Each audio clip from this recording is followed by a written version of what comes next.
Hello guys, good evening, welcome to my mini vlog. आज चाहिँ हामी साथीहरू सबै मिलेर यसो घुम्नतिर गएको थियौँ र घुम्दा घुम्दै यसो प्लानिङ गऱ्यौँ डिनर चाहिँ बाहिरै खाउँ त भनेर। अनि पाकिस्तानी पका के अरे रेस्टुरेन्टतिर गयौँ, ड्याक्क गयौँ, बस्यौँ, यसो चिसो मगायौँ, मेरिन्डा मगायौँ अनि चिसो पिउन थाल्यौँ। उतादेखि साथीले चाहिँ मेरो पनि भ्लग लिएर आएछ। अनि बिस्तारै मेरिन्डाको मजा लिँदै हामी चाहिँ खानाको वेटिङमा थियौँ।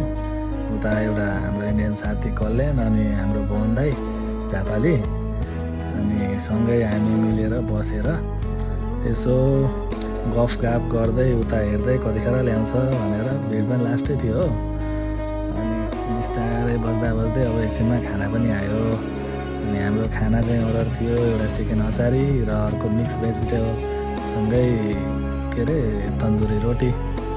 अनि अब खान त भनेको, अनि म चाहिँ बिस्तारै एक साइडदेखि सानो एउटा भ्लग बनाइरहेको थिएँ क्या। उता चाहिँ हाम्रो मनोज भाइ सँगै म पनि बसेको थिएँ र अब ल है केटाहरू सुरु गरौँ, खाऊँ न त अब खाना सुरु गरौँ भने। अनि म पनि यसो पहिला चाहिँ अलिकति चिसो पिउँ अनि त्यसपछि तातो खाऊँ भनेर चाहिँ चिसो पिएँ। अब चाहिँ उता मनोज भाइले फेरि रोटी तोड्न थालिसक्यो। अब स्टार्ट गर्न थाल्यौँ हामीहरू खाना खान है।